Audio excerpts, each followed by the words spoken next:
Dans cette vidéo, je vais te montrer les stratégies que j'ai utilisées pour générer plus de 6,5 millions de vues sur la chaîne et comment faire pour que tes vidéos génèrent automatiquement des milliers voire des dizaines de milliers de vues chaque jour. Je vais te dévoiler les 7 facteurs les plus importants pour créer des vidéos qui font des vues même pendant ton sommeil. Et on va y aller crescendo car le 7e sera le facteur le plus déterminant. Grâce à cette vidéo, tu pourras développer ta propre communauté sur internet, vivre de ta passion et te construire la vie que tu aimes. On commence tout de suite, allez, c'est parti. Numéro 1, définir l'objectif de ta vidéo. Je vois beaucoup de personnes qui font des vidéos un peu floues, où ils ne savent pas trop quoi dire, ils tournent en rond et perdent l'attention de leurs viewers. Bref, ils n'ont pas pris le temps de réfléchir à un véritable plan. La première chose que tu dois faire avant de créer une vidéo, c'est de définir l'objectif de celle-ci.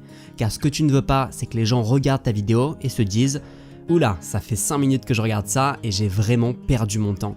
Ces personnes vont quitter ta vidéo sans s'abonner et ne reviendront plus jamais.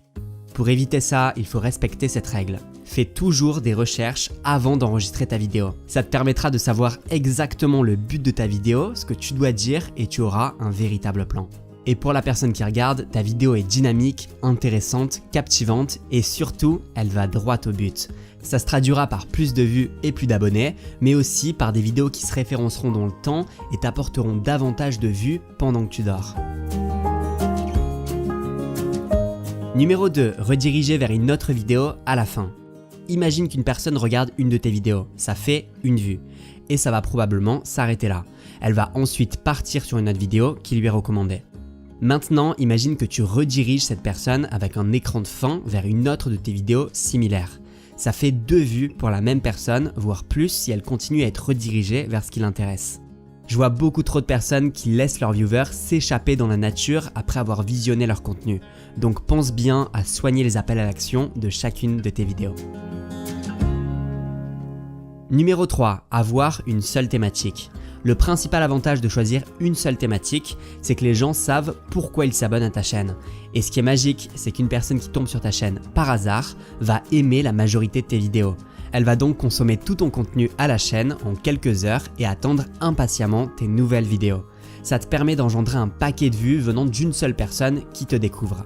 À côté, l'inconvénient d'une seule thématique, c'est de se retrouver bloqué et restreint dans le contenu que tu peux créer. C'est pour cette raison que je te recommande de ne pas avoir peur de choisir une thématique assez large. Personnellement, j'ai choisi au début la thématique très large du développement personnel et ça m'a permis de ne jamais être à court d'idées. Bien sûr, si tu choisis une grande thématique, tu vas avoir beaucoup de concurrence et il faut donc faire ton trou. Mais ça, ne t'inquiète pas, je te donne la solution en fin de vidéo. Numéro 4, tester plusieurs miniatures de vidéos. Le premier contact qu'ont les viewers avec ton contenu, c'est la miniature. Et il est possible que tu ne trouves pas directement ce qui fonctionne pour une vidéo en particulier. N'hésite pas à changer une miniature qui ne t'apporte pas de vues, en essayant quelque chose de complètement différent et en observant le changement sur le nombre de vues dans la semaine qui suit. J'ai ma propre tactique pour tester 2 miniatures et comparer les résultats. Si ça t'intéresse, dis-le moi en commentaire de cette vidéo et si je reçois beaucoup de demandes, je ferai une vidéo dédiée sur cette méthode. Une autre stratégie intéressante, c'est de mettre une première miniature pour les 24 premières heures de ta vidéo, puis de la changer ensuite. Ça te permet de doubler tes chances qu'une de tes vidéos soit cliquée par les personnes qui te suivent. Car peut-être qu'ils n'accrocheront pas avec la première miniature, mais dès qu'ils repasseront dans leur fil d'abonnement, ils cliqueront sur la deuxième. C'est une tactique utilisée chez certains gros youtubeurs et je l'ai déjà utilisée aussi. Peut-être que tu l'as déjà observé et que tu t'es dit que la miniature a été changée car la définitive n'était pas encore prête. Mais souvent, c'est simplement pour maximiser le nombre de clics des abonnés sur une vidéo qui sort. Et crois-moi, ça marche très bien. Numéro 5, le titre doit supporter la miniature. Quand une personne voit la miniature, elle lit ensuite le titre. C'est en lisant le titre qu'elle décide ou non de regarder ta vidéo. Pour faire simple, la miniature doit attirer l'attention et le titre annoncer le bénéfice que va en tirer la personne si elle regarde ta vidéo. Si tu décides de faire des tests sur certaines de tes vidéos en changeant la miniature, change aussi en fonction le titre de tes vidéos. Ça vaut vraiment le coup de tester différents angles d'attaque et voir ce qui fonctionne le mieux.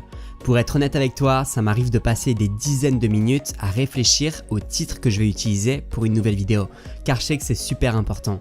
Et ce n'est pas un travail que tout le monde fait, donc si tu prends le temps de le faire, tu vas pouvoir clairement te démarquer de la masse et de tes concurrents directs. Numéro 6, avoir une programmation de vidéos. C'est super important de communiquer à tes abonnés ton rythme de publication. Et cela pour 2 raisons. La première, c'est parce que tes abonnés seront au rendez-vous chaque semaine à la date et à l'heure que tu leur as indiqué, ce qui va t'apporter un premier pic de vues. Et la seconde raison, c'est que grâce à ce pic de vues que tu généreras dès la sortie de ta vidéo grâce à tes fans, YouTube va comprendre que ton contenu est apprécié par d'autres personnes et n'hésitera pas à le partager à de nouvelles personnes. C'est un super moyen d'avoir un bon départ sur tes nouvelles vidéos. Ce qu'il faut savoir, c'est que les performances en termes de vues des 24 premières heures d'une vidéo déterminent en grande partie la performance future de ta vidéo.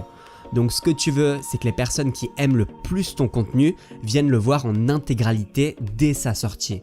Ils vont aussi avoir un grand engagement sur ta vidéo, c'est-à-dire qu'ils vont l'aimer, ils vont la partager et ils vont la commenter, ce qui va booster d'entrée de jeu la performance d'une vidéo que tu viens tout juste de publier. Alors comment communiquer ton calendrier de publication à tes abonnés? Le mieux pour les personnes qui te suivent déjà, c'est de leur dire clairement en vidéo et d'ajouter cette information dans la bannière de ta chaîne YouTube pour les nouvelles personnes qui te découvrent. Tu peux aussi ajouter l'info dans la partie à propos de ta chaîne. Quoi qu'il en soit, c'est vraiment super important de publier toujours au même rythme.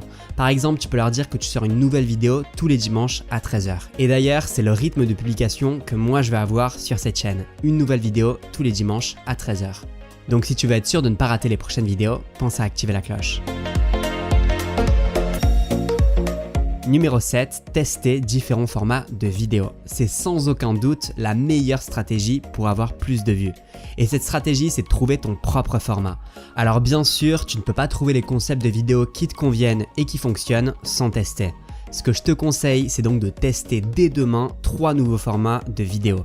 3 choses complètement différentes, que ce soit sur le style, sur la forme, sur la façon d'aborder les choses. Fais au moins 2 ou 3 vidéos de chaque format. Et cela pour bien être sûr des résultats que tu obtiens. Puis, au bout de ce premier test, analyse en détail les statistiques. Tu dois te poser ces 3 questions. Numéro 1, qu'est-ce qui a marché pour toi? Numéro 2, qu'est-ce que tu as aimé faire? Numéro 3, dans quoi tu as été bon? Prends aussi en compte les commentaires de ton audience et n'hésite pas à leur demander clairement ce qu'ils ont aimé. Quand tu as fait ce premier test, garde le format qui a le mieux fonctionné pour toi et élimine sans regret les 2 autres. Puis, tu fais une deuxième session d'expérimentation. Ajoute 2 nouveaux concepts de vidéo et recommence le processus. Au bout d'un moment, tu vas vraiment trouver ce qui colle à ta personnalité et aux besoins du marché. Le fait de tester et d'assumer que tu es en train de tester, ça te permet aussi de moins te mettre de pression. Les gens savent que tu expérimentes et sont donc moins critiques. Et puis tu sais, tu peux toujours supprimer une vidéo si tu trouves qu'elle ne te convient pas avant de la publier ou plusieurs semaines ou mois après l'avoir publiée si tu le souhaites.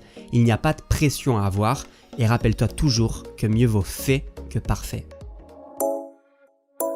Alors sur quelle thématique te lancer? Quel type de vidéo faire? Quel format de vidéo expérimenter? Comment faire pour captiver les gens devant tes vidéos? Tout ça, on le voit dans une formation offerte que je viens de te préparer. Pour la recevoir, tu peux cliquer sur le premier lien dans la description de cette vidéo ou directement à l'écran. Pendant 5 jours, je vais te donner mes meilleurs conseils pour choisir ta thématique, créer des vidéos virales et réussir sur YouTube. Quoi qu'il en soit, je te remercie d'avoir regardé cette vidéo. Si elle t'a plu, pense à laisser un pouce bleu et dis-moi dans les commentaires à quel niveau tu en es avec ta chaîne YouTube. Moi, je te dis à dimanche prochain et si ce n'est pas déjà fait, abonne-toi.